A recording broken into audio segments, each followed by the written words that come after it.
we put the conditions for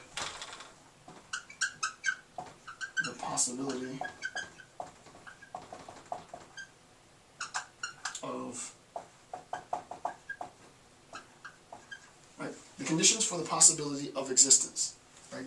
This claim, this attempt to find the conditions for the possibility of existence, and I cannot stress this enough, this is where a lot of people get lost in Kant, right? And making sure that you make this distinction early will help save you future confusion, right?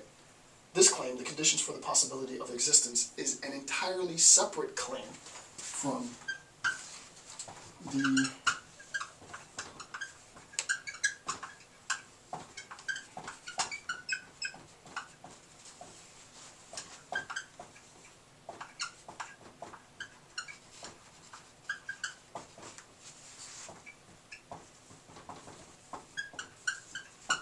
Kant doesn't say this directly, but this is exactly what's governing this attempt, right? The whole point of section 4 is to say, well, look, in this preamble, the ultimate question that it's going to be governing all of the Prolegomena is an attempt to ask the question, is metaphysics even possible? In order to find out whether or not metaphysics is at all possible, I'm going to try and see what those conditions might be that allow for its possibility.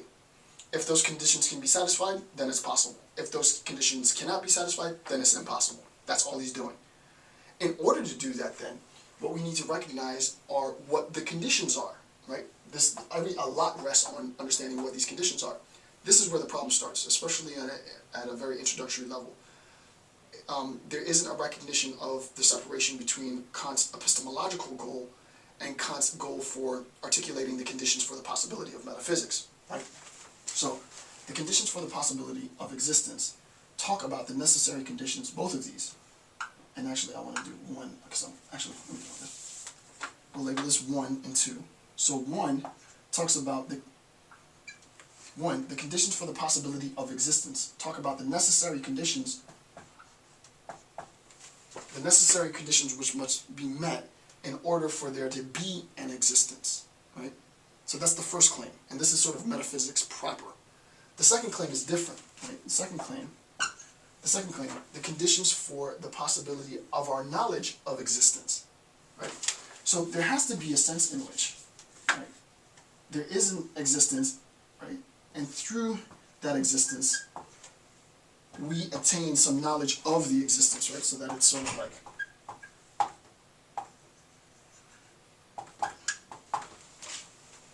it's one thing to talk about what conditions must manifest or be met or be satisfied. What conditions have to be satisfied in order for us to talk about the existence of something is a different question from talking about what conditions must be met in order for me to acquire knowledge of that thing. Two totally different conditions, right? Two totally different conditions. It would be grievous to conflate the two because they're not the same conditions. There might be some overlap, and there will be some overlap. But for the most part, the conditions for my understanding of existence is different from the conditions for the existence of that thing. Okay. Quick aside, just so that you have an understanding. Again, let's go back to the cup of tea. The conditions for the possibility of a cup of tea might be a cup, hot water, a bag of tea, and like tea leaves and some sugar. That's the condition for the possibility of tea. The conditions for the possibility for me knowing that the tea is sweet, or justifying the claim that the tea is sweet, already presupposes the existence of that tea. Right? My knowledge of this thing already presupposes this thing. So the conditions for the possibility of my knowledge of a thing, one, already presupposes all the conditions that it took for this to be.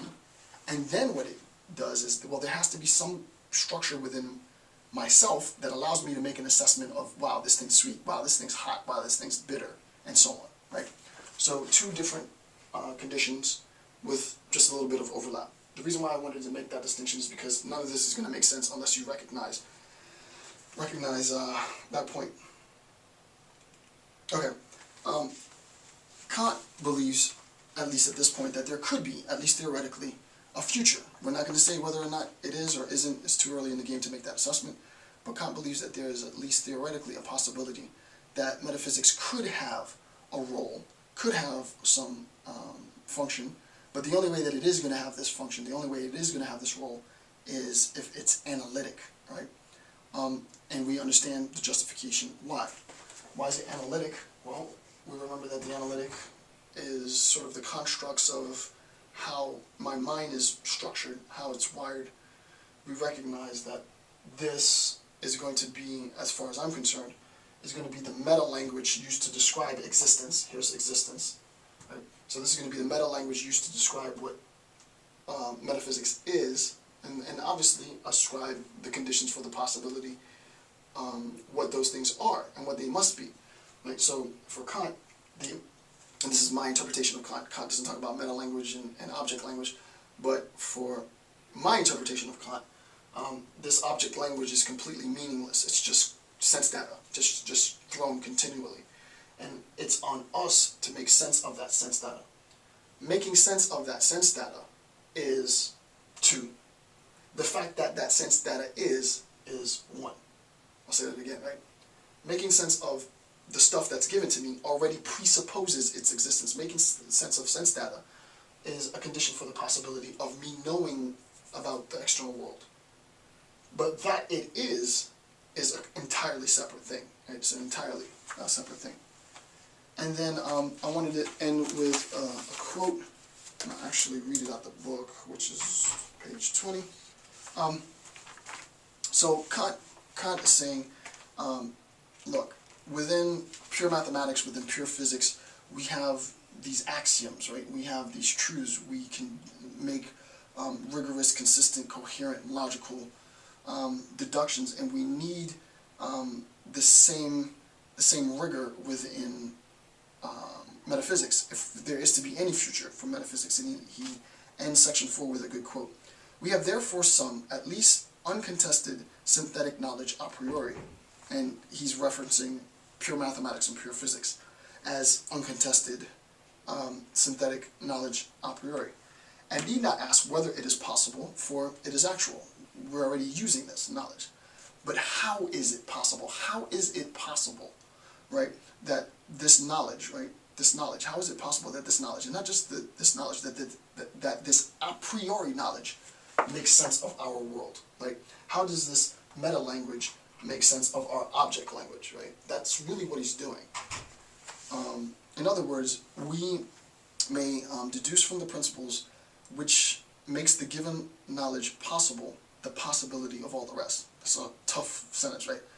Thus, we may deduce from the principle, and we have yet to see what this principle is, right? He hasn't told us what this will be.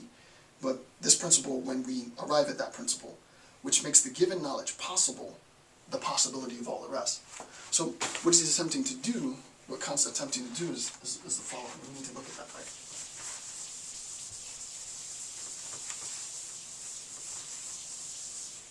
There is, in a sense, at least in theory, the possibility that there is a principle.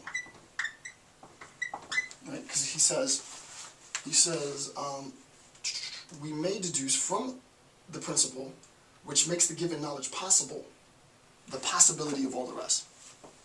This sentence is ridiculously deep, right? We're talking about deduction. So he says deduce. So we know we're going to have arrows that go down, right? We may deduce from the principle. So something will be coming from the principle. We may deduce from the principle which makes the given knowledge possible. So now we're talking about knowledge. So there's a person right? Which makes the given knowledge possible, the possibility of all the rest, right? All that rest is everything else in existence, right?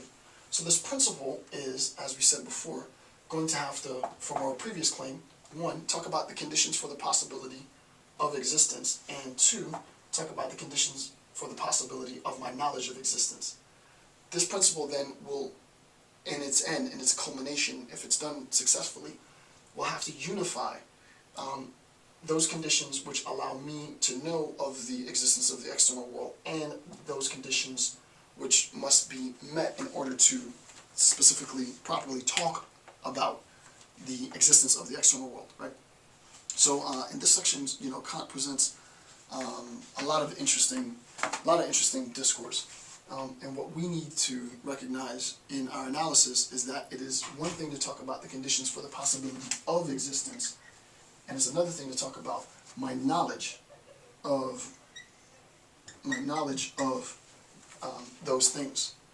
It's still another thing to talk about my knowledge of the conditions, right? Which is what no one's done yet. And this is what Kant's trying to do.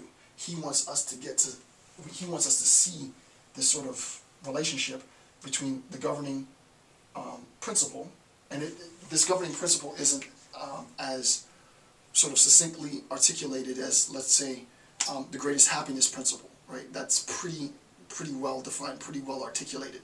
It can't be as simple as that, because the governing principle itself isn't analytic, isn't itself synthetic. It's analytic. It's a priori principle. The principle, in a sense, then, has to give an account of how stuff in the world exists, but it also has to give an account of how I come to know of the existence of the things in the world. And then what I need to do, right? What I need to do as a participant in this is recognize this principle. And Kant does this in his ethics quite a bit, right?